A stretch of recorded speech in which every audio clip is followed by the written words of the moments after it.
The 3 nurses vanished during their late-night shift at the hospital, leaving their mothers and the entire staff traumatized and desperate for answers.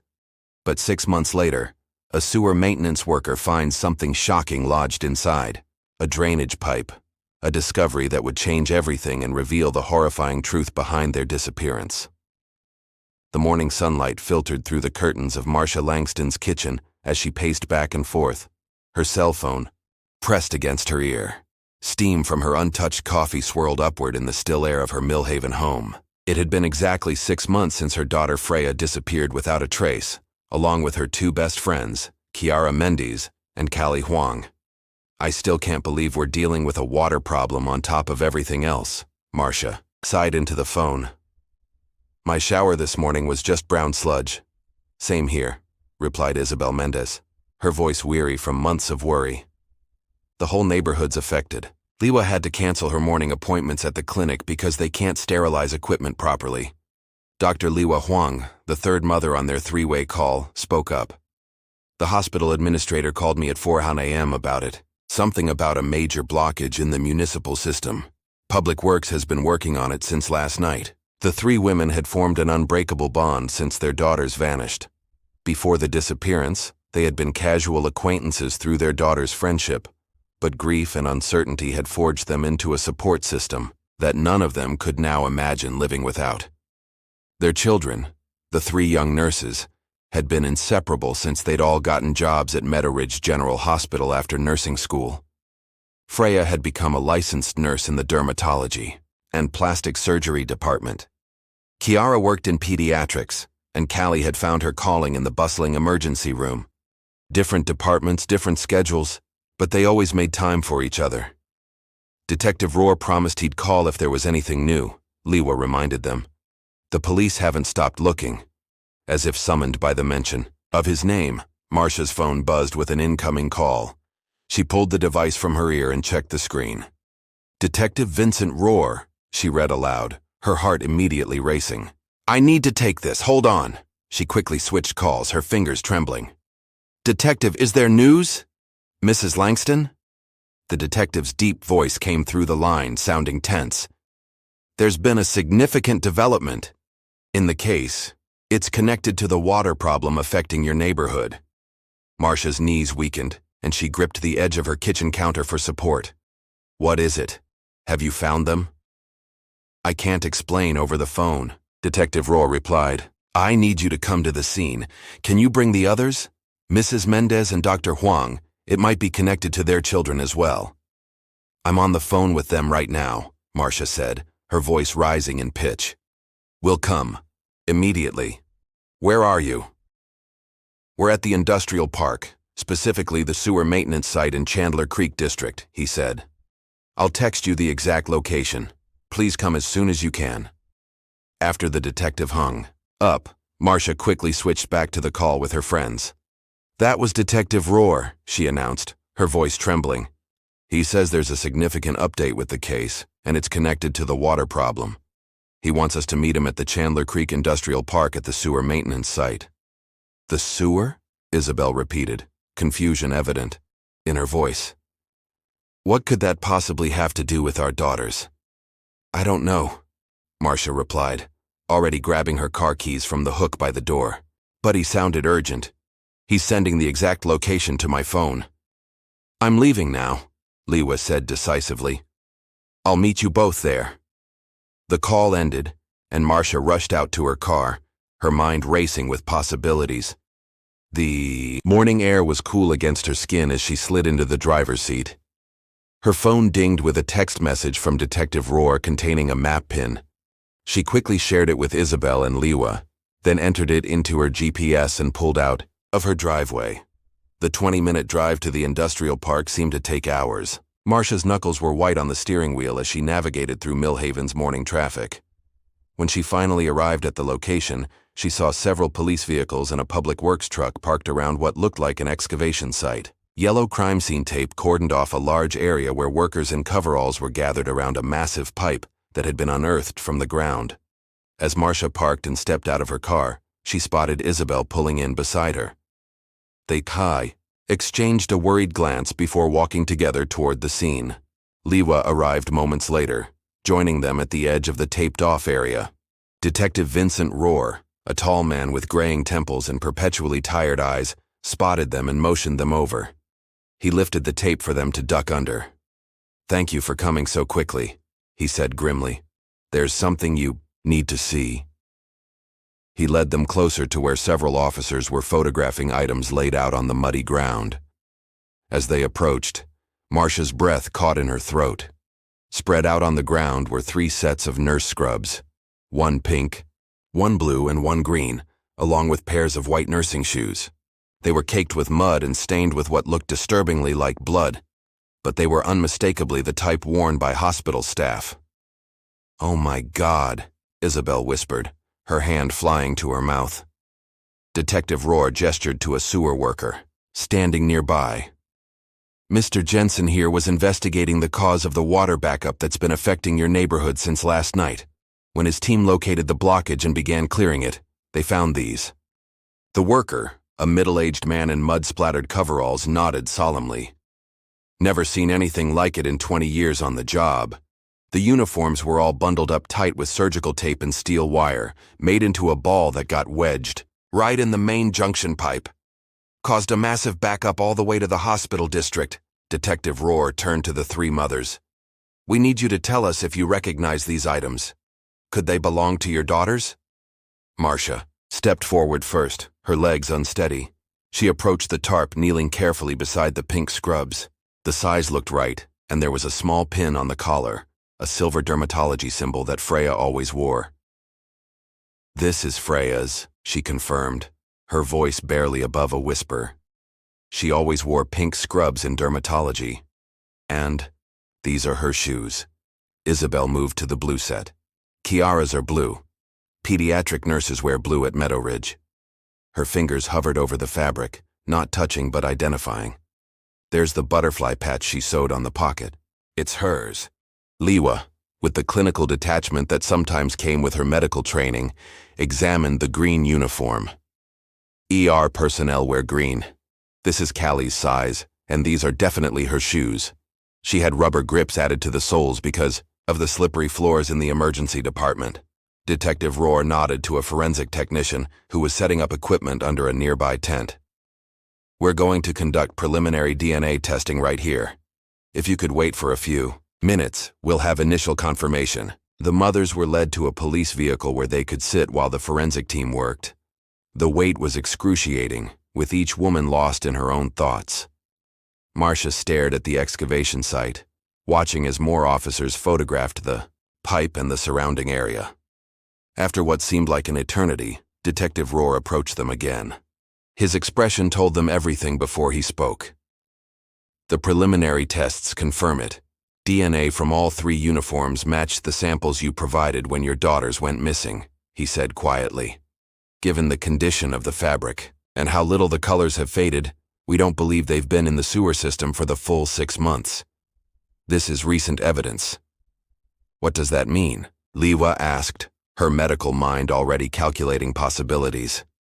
"It means," Detective Rohr said, "that someone deliberately disposed of these uniforms recently. The way they were bundled with wire suggests they wanted them to cause a blockage, or at least make them heavy enough to sink and stay hidden. This wasn't an accident." "Are our daughters?" Isabel couldn't finish the question.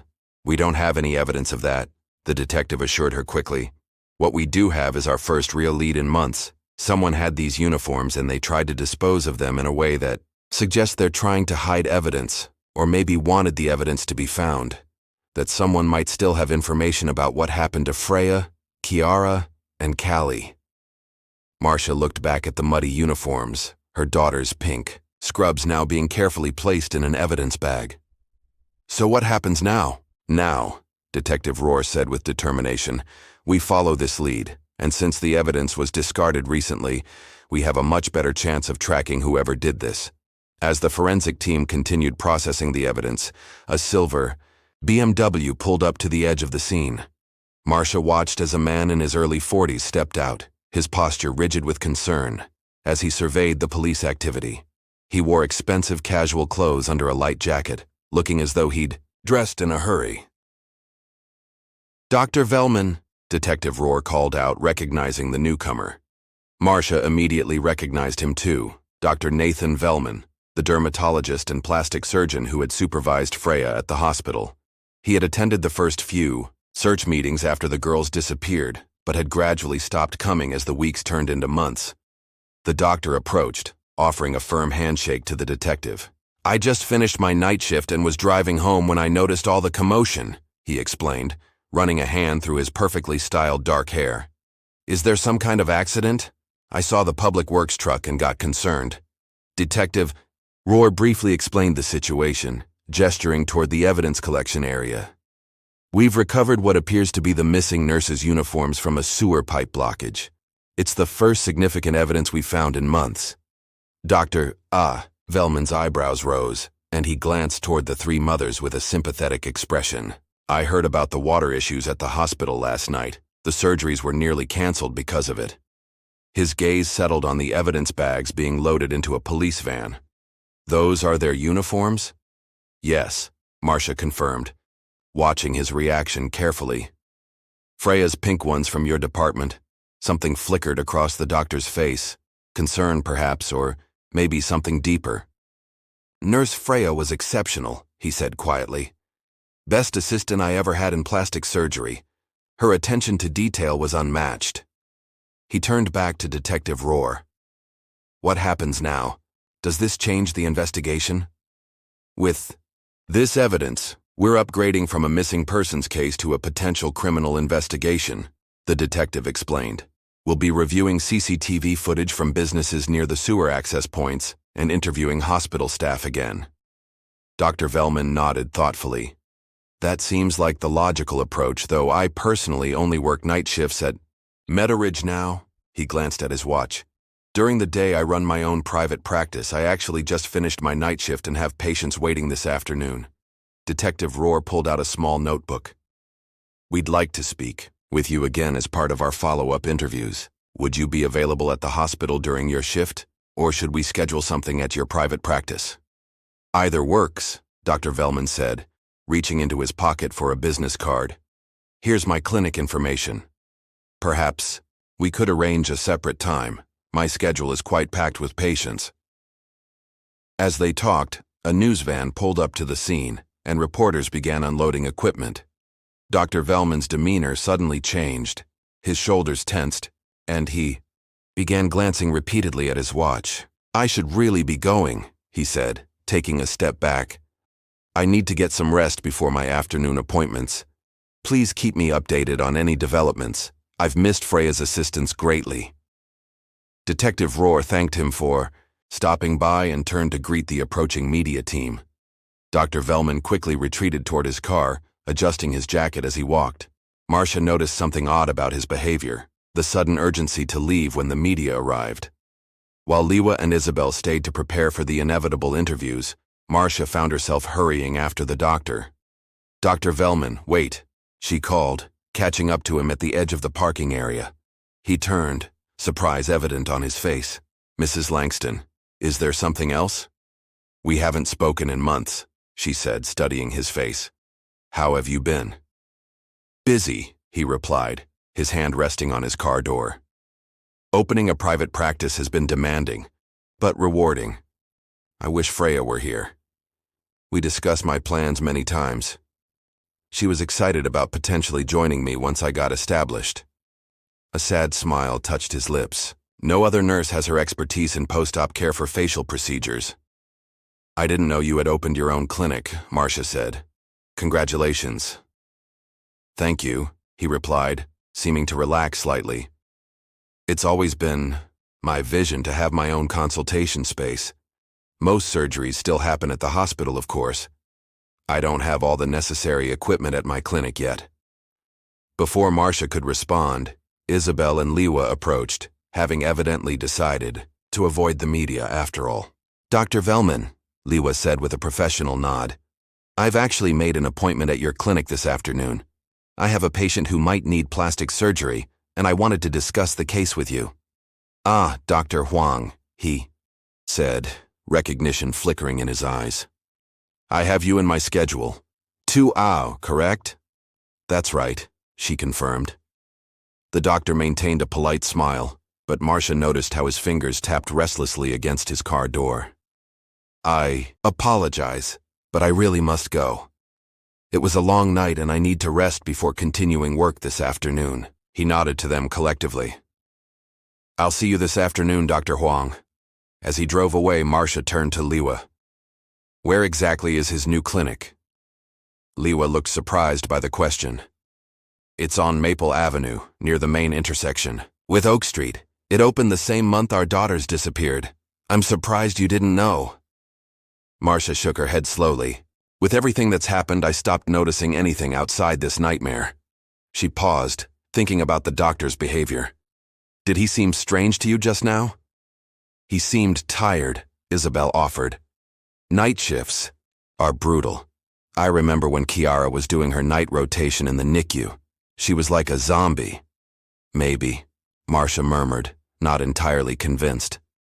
A reporter approached them, microphone in hand, and Marcia reluctantly agreed to a brief interview. She spoke about their continued hope of finding the girls, and her belief that whoever had disposed of the uniforms would eventually be caught.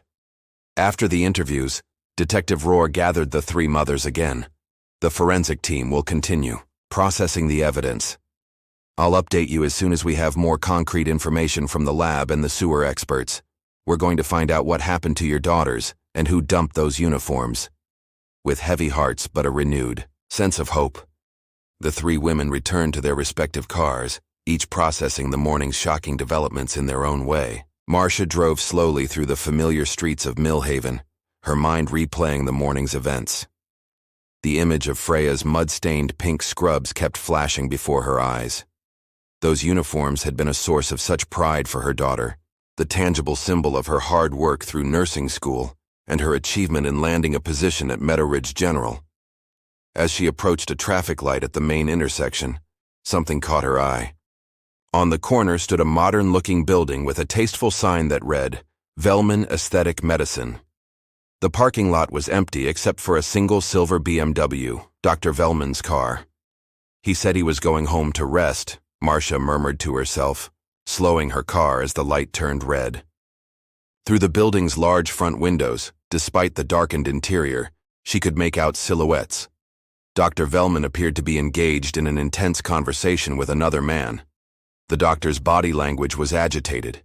He was gesturing, emphatically, at one point reaching toward the other man's face. The stranger violently swatted the doctor's hand away, his posture aggressive.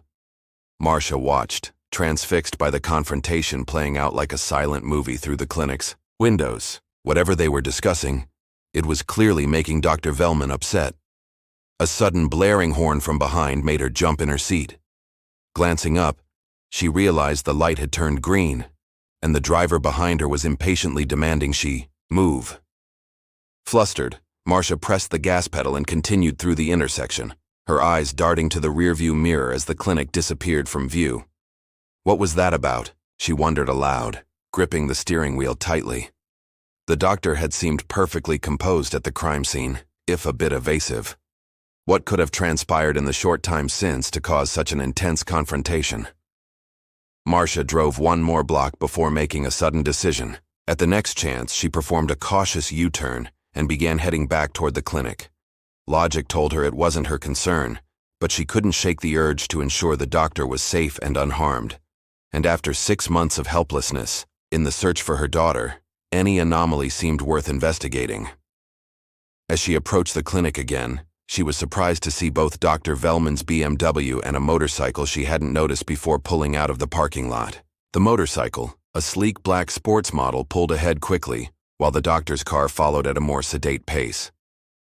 "At least he's okay," Marcia muttered, relieved that the confrontation hadn't escalated to physical violence. Still, as she continued on her usual route home, coincidentally the same direction the two vehicles had taken, curiosity tugged at her, urging her to keep an eye on where they were headed. She remembered that Dr. Vellman lived in an upscale residential neighborhood not far from this area. Years ago, when Freya had first started working in his department, there had been a celebration at his home after a particularly challenging surgery had gone well. Marcia had dropped Freya off at the house, a modern architectural showpiece with expansive windows and a perfectly manicured lawn. She recalled picking Freya up later that evening and accidentally witnessing a moment between her daughter and the doctor. He had winked playfully at Freya, causing her to blush. For weeks afterward, Freya had seemed infatuated, though she'd refused to discuss it with her mother. Eventually, whatever it was had seemed to pass, and Freya had returned to her usual self. Now, as Marcia followed at a discreet distance, she noticed that Dr. Vellman didn't take the turn toward his neighborhood. Instead, he continued straight, eventually pulling into the parking lot of Medical Supply Pro, a store catering to healthcare professionals. The motorcycle had gone ahead, turning onto a smaller side street that Marcia knew led to the outskirts of town. There was an old car wash on that street, but the bike had zoomed past it without stopping. Marcia slowed her car, staring down the side street. What business would someone have out there? The area was largely undeveloped, with only a few scattered buildings that had seen better days. This is ridiculous, she told herself firmly, gripping the steering wheel. I'm not a detective or a spy. I'm just a worried mother who's starting to see connections where there probably aren't any. With a deep breath, she continued on her way home, determined to get some rest before discussing the morning's discoveries with Isabel and Liwa later. As she drove, however, she couldn't shake the feeling that Dr. Vellman wasn't being entirely truthful about something. The route home took her past the hospital where Freya had worked. Meadowridge General stood tall and imposing against the midday sky, its windows reflecting the sunlight. Somewhere in that building, her daughter had spent countless hours caring for patients, forming friendships with Kiara and Cali, and working alongside Dr. Vellman. Had something happened there that led to their disappearance? Marcia had asked herself that question countless times over the past 6 months. Today was the first time they'd found any significant clue, and it had been literally dredged up from the sewers beneath the town. As she finally pulled into her driveway, Marcia felt the emotional weight of the morning settling over her. The discovery of the uniforms brought both hope and dread. Hope that they might finally learn what happened, and dread about what that truth might be. The familiar scent of coffee filled Marcia's kitchen as she waited for the pot to finish brewing. After the morning's emotional roller coaster, she needed the caffeine to clear her head. She poured herself a steaming mug and settled at her computer, opening her messenger app, hoping to find some communication from Isabel or Liwa, but they were likely as emotionally drained as she was and taking time to process everything. Marcia switched to her email, hoping for any updates from Detective Rohr. She refreshed the page, and this time a new message popped up from him. Her heart skipped a beat as she quickly clicked it open. Mrs. Langston, the email began, I wanted to update you on a significant development. Our forensic team found partial fingerprints on the steel wire used to bundle the nurses' scrubs. We've run them through our database and identified a match. Marcus Deeks, a known gang member with a prior arrest for armed robbery at a convenience store 3 years ago. There are currently multiple arrest warrants issued for him. We're treating him as our primary suspect and will be attempting to locate him at his last known address. I'll keep you informed of any further developments. Marcia read the email twice, her coffee forgotten as she processed this new information. A name. Finally, a name connected to her daughter's disappearance. Curious, she opened her web browser and searched for Marcus Deeks Millhaven. The search returned several results, including a news article about the convenience store robbery. She clicked on it and found a mugshot of a man in his 30s, with extensive tattoos covering his face and neck. His eyes were hard, his expression defiant as he stared into the camera. She studied the image carefully, trying to recall if she'd ever seen this man before. Could this be the person who was arguing with Dr. Vellman earlier? She hadn't gotten a clear look at the man's face through the clinic windows, and she certainly hadn't noticed any distinctive tattoos. Besides, it seemed highly unlikely that someone like Dr. Vellman would associate with a known criminal. It couldn't be the same person, she murmured to herself. There's no way. Marcia reached for her phone and dialed Isabel's number. After 3 rings, her friend answered. Did you get the email from Detective Rohr? Marcia asked without preamble. Yes, Isabel replied, her voice tense. This Marcus Deeks person, I've been thinking about something Kiara told me before she disappeared. What's that? Marcia asked, sitting up straighter. In the last few days before she vanished, Kiara mentioned feeling like someone was following her. She said she caught glimpses of a man with tattoos several times near the hospital and around her apartment building. Isabel's voice trembled slightly. That's why she started staying at Cali's place. She felt safer there. Marcia frowned, setting her mug down on the desk. Freya never mentioned anything like that to me. Did you tell Detective Rohr about this? Yes, right after the girls disappeared. The police thought it might be significant, but without any evidence or clear description, there wasn't much they could do. Did Kiara ever say where exactly she saw this man? Marcia asked, her mind racing. There was a pause on the line, as Isabel seemed to be recalling details. I remember her mentioning Pine Street near that old car wash. She said she saw him there a couple of times when she was driving to work. Marcia's breath caught in her throat. The old car wash was on the same street where the motorcyclist had turned earlier, the one who had been arguing with Dr. Vellman. Isabel, I saw something strange today, Marcia began, and then recounted her observations of Dr. Vellman at his clinic and the man on the motorcycle. The street with the car wash is the same one you just mentioned. You think there's a connection? Isabel asked, sounding skeptical. Dr. Vellman is a respected surgeon. Why would he be involved? With someone like Marcus Deeks? I don't know, Marcia admitted. Maybe it's nothing, but the timing feels off, doesn't it? The uniforms turn up in the sewer this morning, and then Dr. Vellman suddenly reappears, only to be caught in a heated argument at his clinic after saying he was going home to rest. Maybe we should tell Detective Rohr about what you saw, Isabel suggested. I will, but I want to be sure before I start making accusations. Marcia hesitated, then continued. By the way, did you know that Liwa has an appointment with Dr. Vellman this afternoon at his clinic? Yes, she mentioned it. Something about a patient consultation. I think I might go with her, Marcia decided, just to see the clinic for myself. You're starting to sound a bit paranoid, Isabel said gently. Dr. Vellman worked with Freya for years. He attended the search meetings at the beginning. Why would he suddenly be a suspect? I'm not saying he is, Marcia defended, but something feels off, has felt off since this morning when he showed up at the industrial park.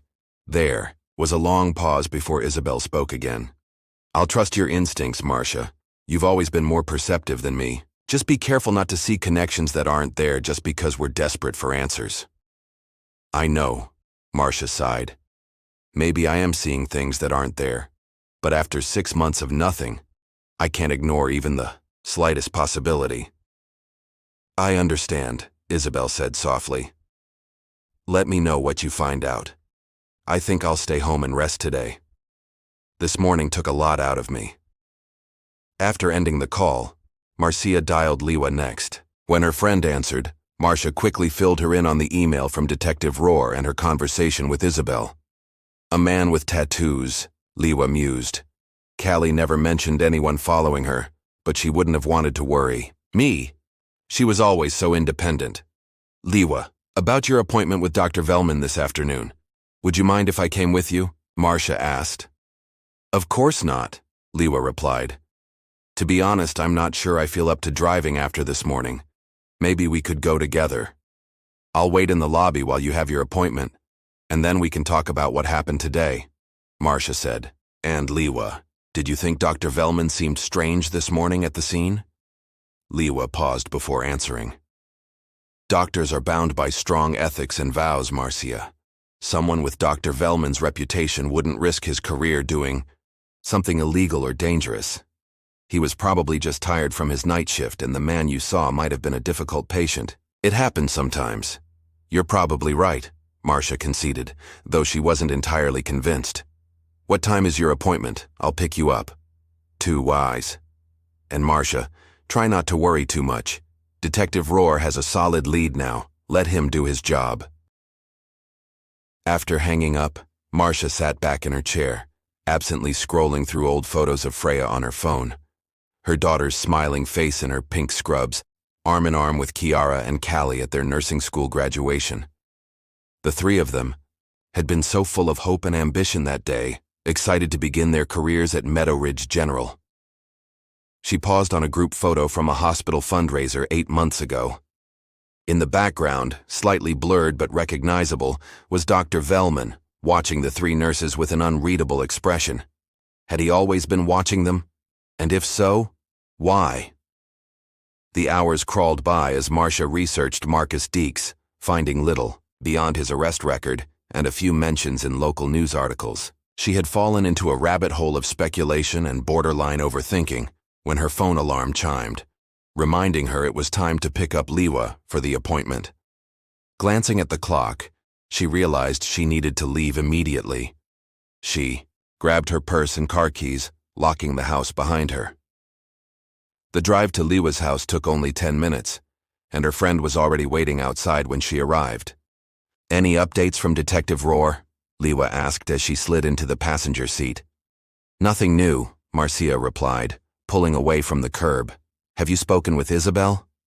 "Briefly. She's resting at home." Liwa fidgeted with the strap of her handbag. "This appointment is for a patient with severe facial scarring from a burn injury. I've been trying to find the right specialist, and Dr. Vellman is one of the best in the region." "I understand," Marcia said, navigating through the afternoon traffic. Professional life has to continue even through all of this. They arrived at Vellman Aesthetic Medicine 15 minutes before the scheduled appointment. The clinic's exterior was sleek and modern, with floor-to-ceiling windows framed by minimalist gray stonework.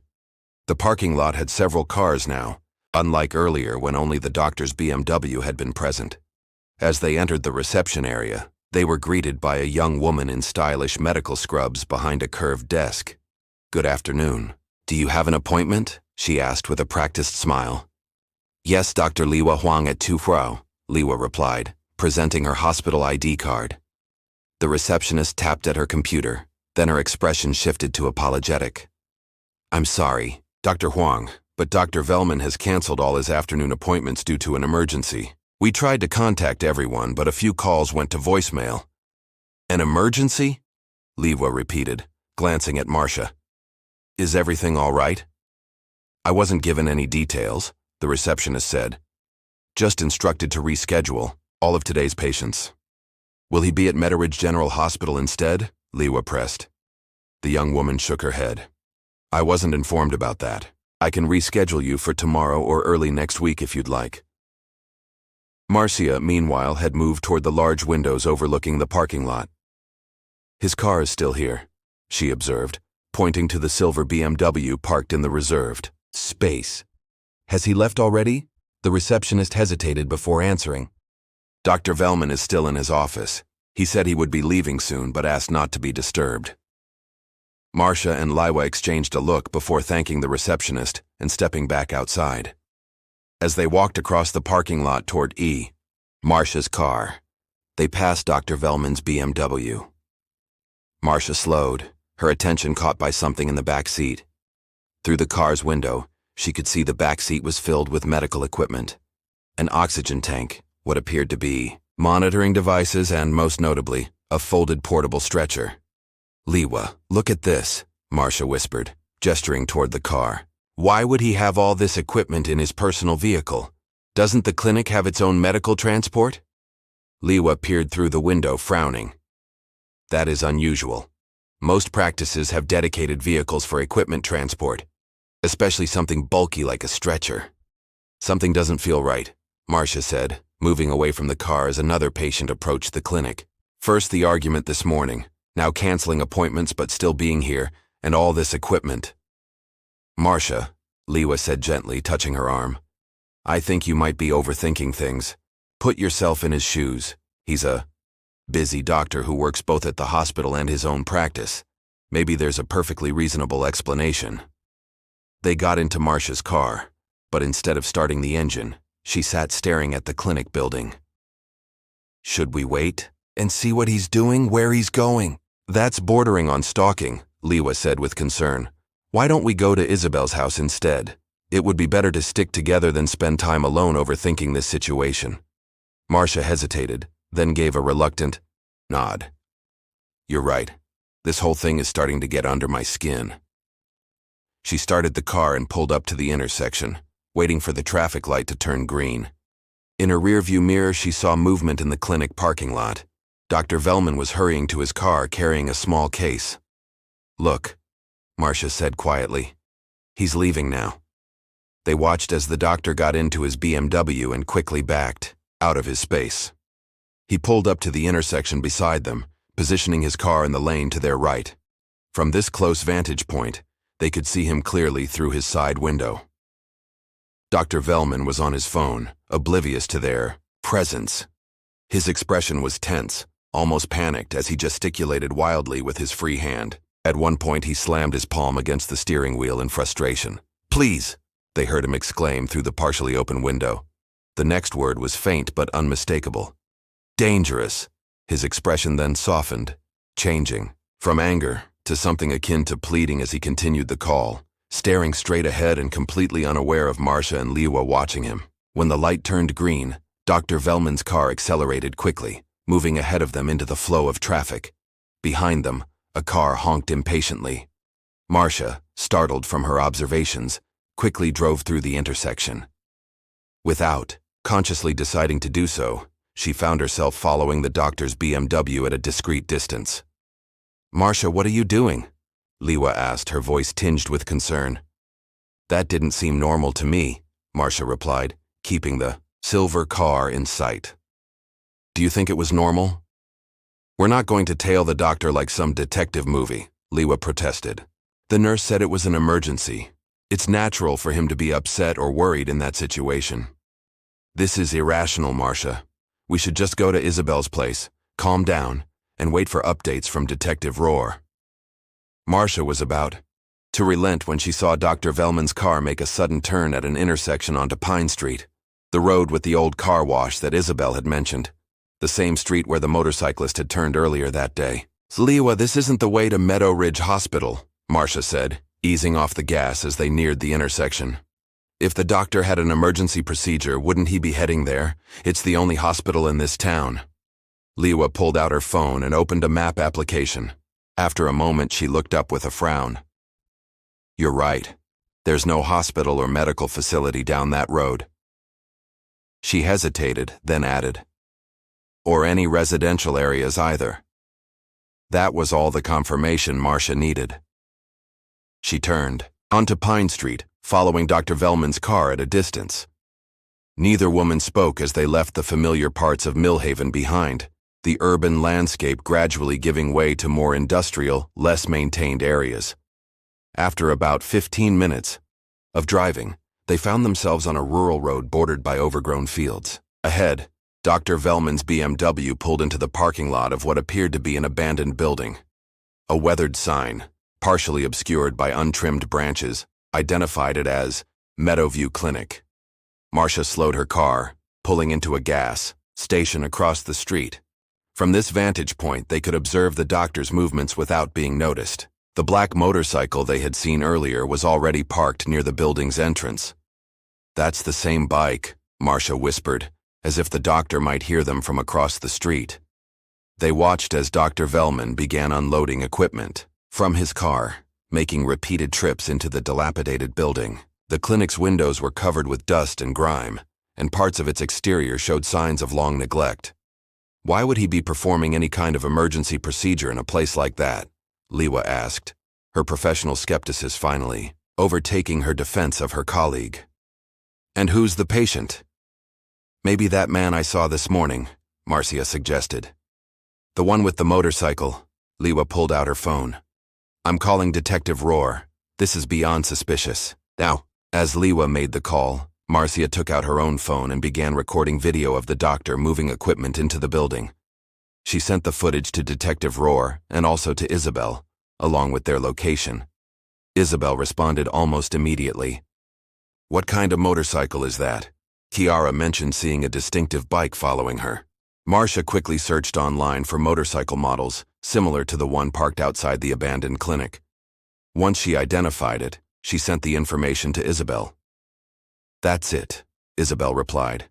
"That's the bike Kiara described. I didn't think much of it at the time." Liwa finished her call with the detective and turned to Marcia.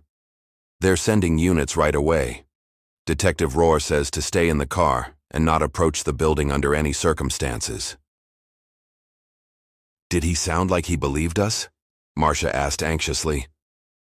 He didn't question it at all, Liwa replied. In fact, he seemed almost like he was expecting something like this. Maybe he had suspicions about Dr. Vellman already. They settled in to wait, watching the abandoned clinic for any further movement. The minutes stretched into what felt like hours, though Marcia's phone showed that only 15 minutes had passed since Liwa's call. The distant wail of sirens broke the afternoon quiet. Marcia and Liwa exchanged a look of relief as 3 police cruisers appeared on the horizon, lights flashing.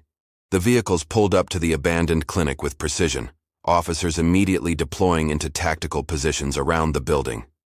Detective Rohr emerged from the lead vehicle, quickly identifying Marcia's car across the street. He jogged over to them, his expression grim. "Are you both all right?" he asked as they stepped out of the car.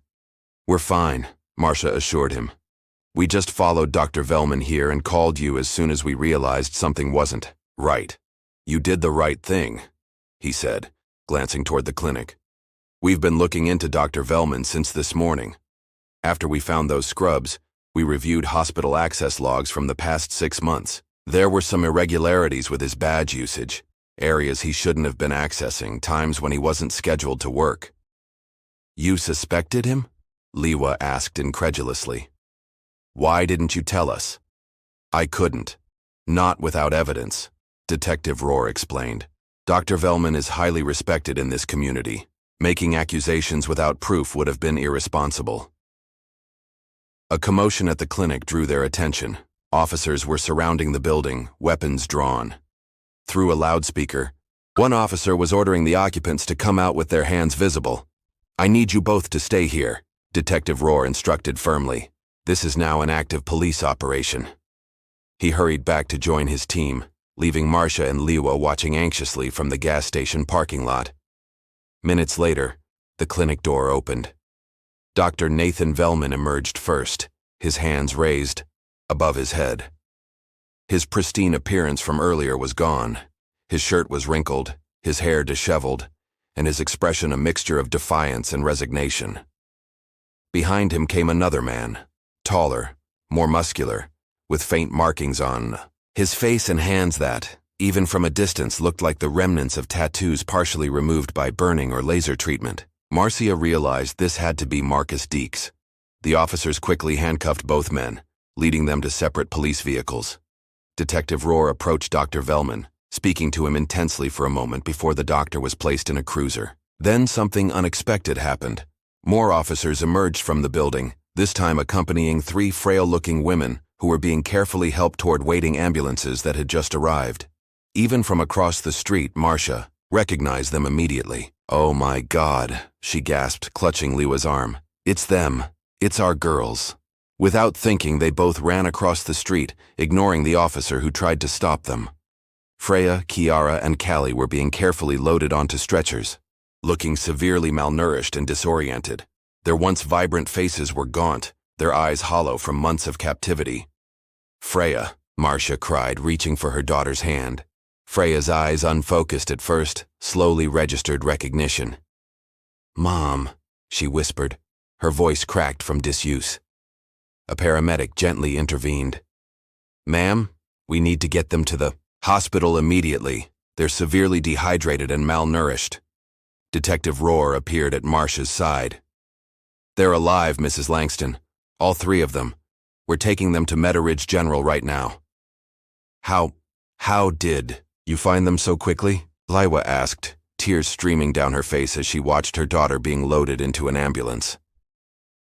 "Once we breached the building, it wasn't difficult," the detective explained. "They were being kept in what used to be the clinic's isolation ward." Marcia pulled out her phone with trembling hands and called Isabel. "Isabel, they found them. They're alive. We're at the old Meadowview clinic, but they're taking the girls to Meadowridge General. Meet us there." Isabel's scream of joy was audible even to Detective Rohr, who nodded in understanding. "You can follow the ambulances to the hospital. I'll meet you there after we secure the scene." As they hurried back to Marcia's car, they could see forensic teams arriving. preparing to comb through the abandoned clinic for evidence. Detective Rohr was already coordinating officers, directing them to different areas of the property. Marcia started her car with shaking hands, pulling out to follow the ambulances that now carried their daughters. As they drove, Liwa called Isabel again, filling her in on what little they knew. Detective Rohr said they arrested Dr. Vellman and another man. It must be Marcus Deeks, Liwa explained. They found the girls inside the old clinic. They're alive, Isabel. They're really alive. As they followed the ambulances toward Meadowridge General, Marcia tried to process what had just happened. After 6 months of agonizing uncertainty, of imagining the worst possible scenarios, her daughter was alive. Wounded, traumatized, but alive. The drive to the hospital seemed both endless and instantaneous. When they finally arrived, the emergency department was already preparing for the incoming patients.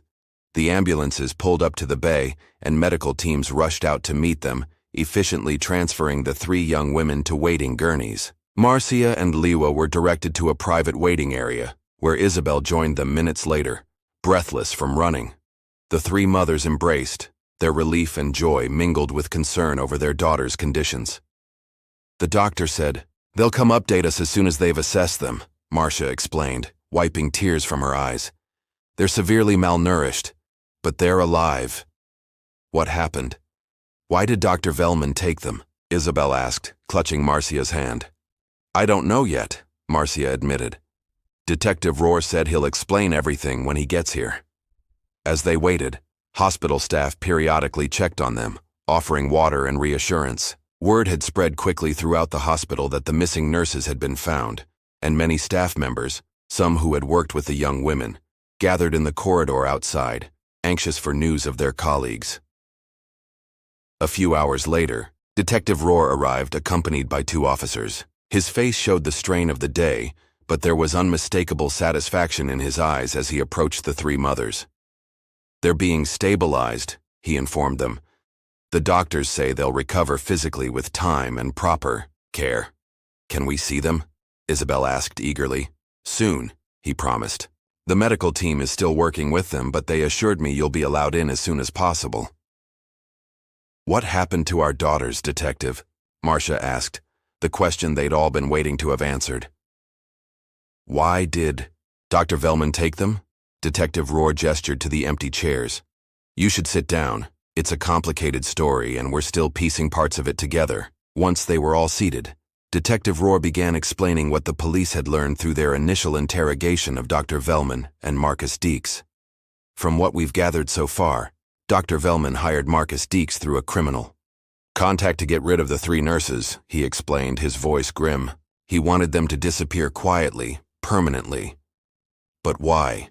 Liwa asked, horrified. "That's where it gets complicated," the detective continued. "According to Deeks, he was supposed to kill them, but he couldn't go through with it. Instead, he held them captive in the abandoned clinic, which we've discovered was previously owned by Dr. Vellman's father before it closed down 15 years ago." "So they've been there all this time?" Isabel asked, her voice shaking. Detective Rohr nodded solemnly.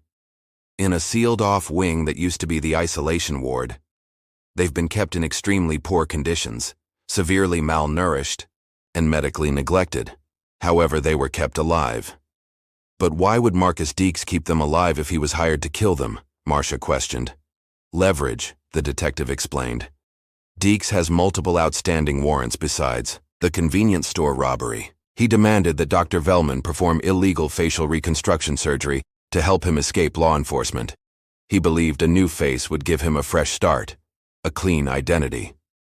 "And Dr. Vellman refused," Liwa surmised, her medical knowledge helping her understand the situation. "Exactly," Detective Rohr confirmed.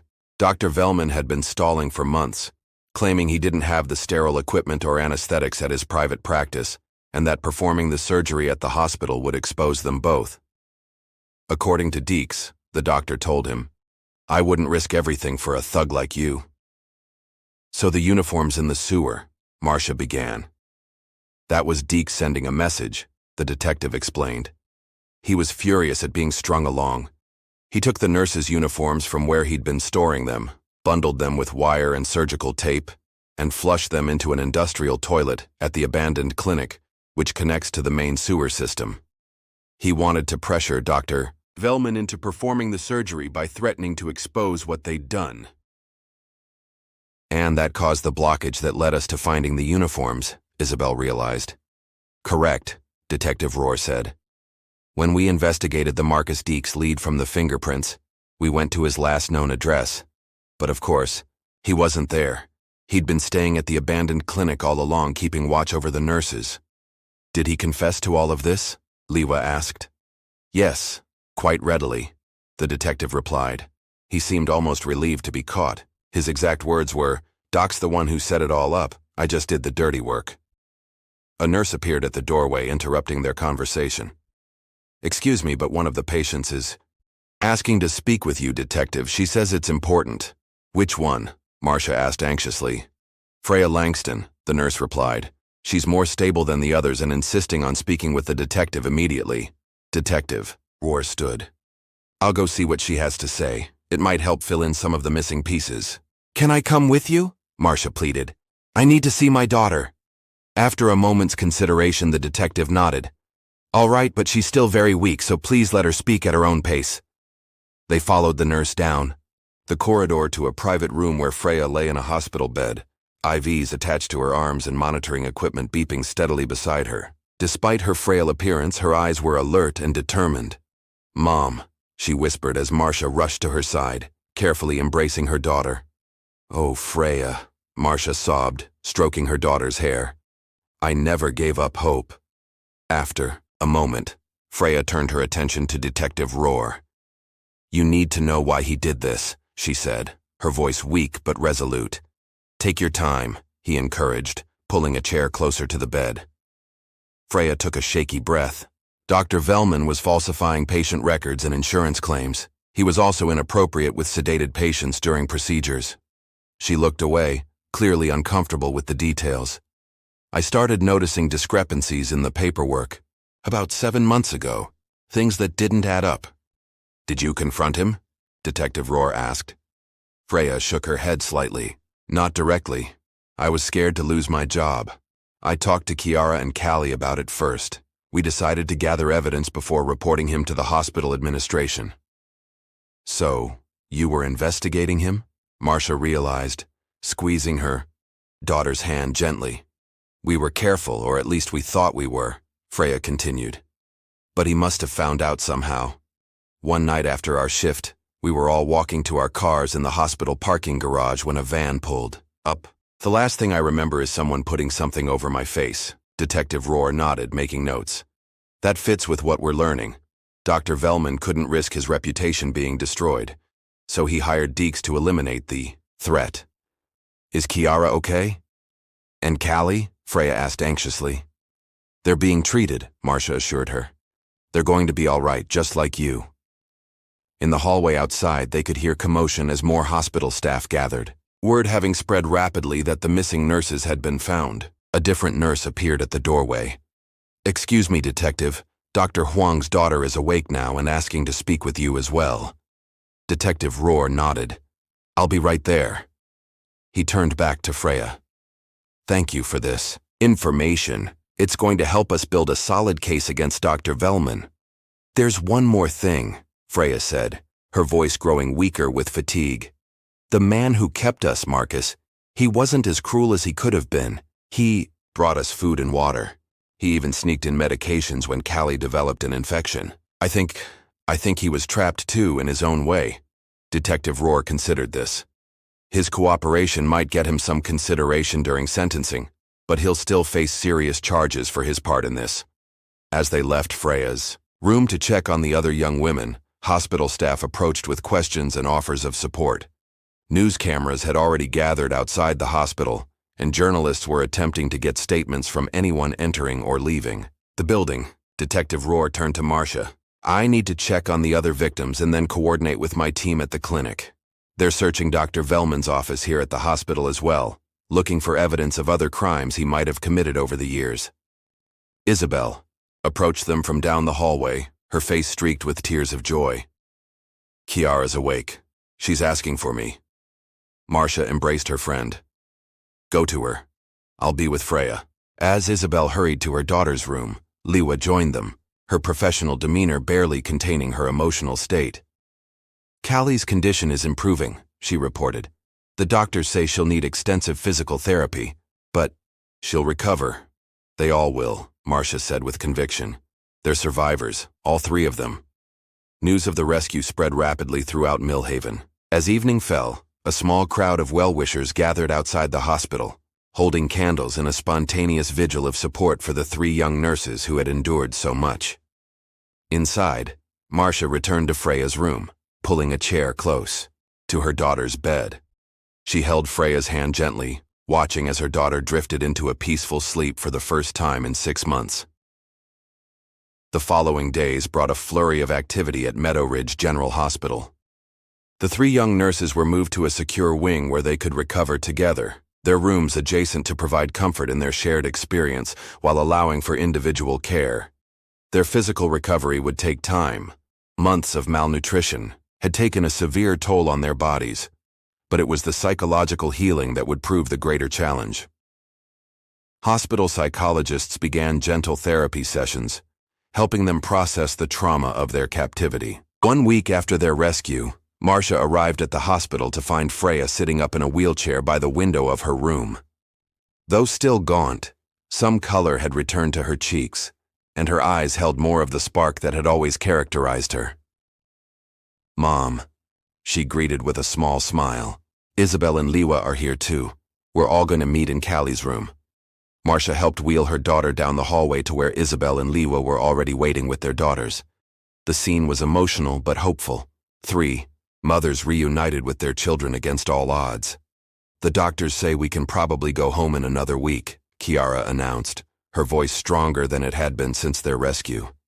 "With home care nurses, of course. And lots of nutritional supplements," Cali added, her medical knowledge asserting itself despite her ordeal.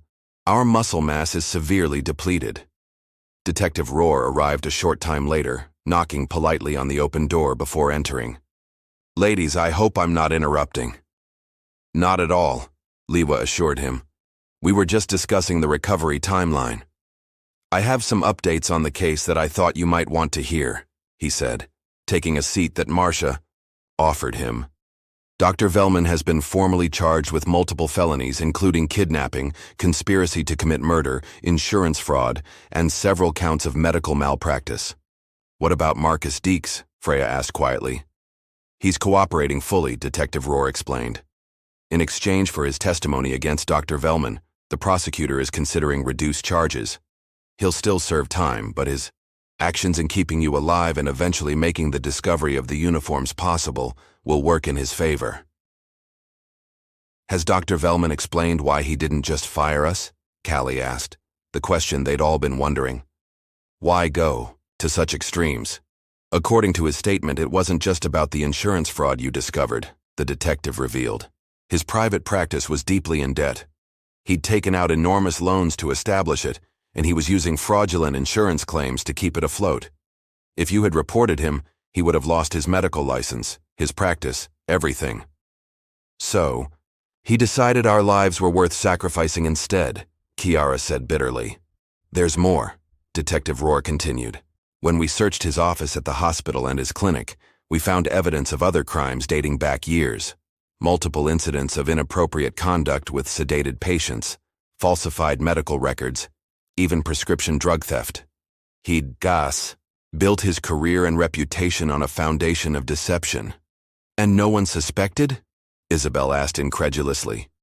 "He was very careful," the detective explained, "until Freya started noticing discrepancies. According to his confession, he panicked when he realized she was documenting his activities. When he learned she'd confided in Kiara and Cali, he saw all three of you as threats that needed to be eliminated." "How did he connect with Marcus Deeks?" Marcia wondered.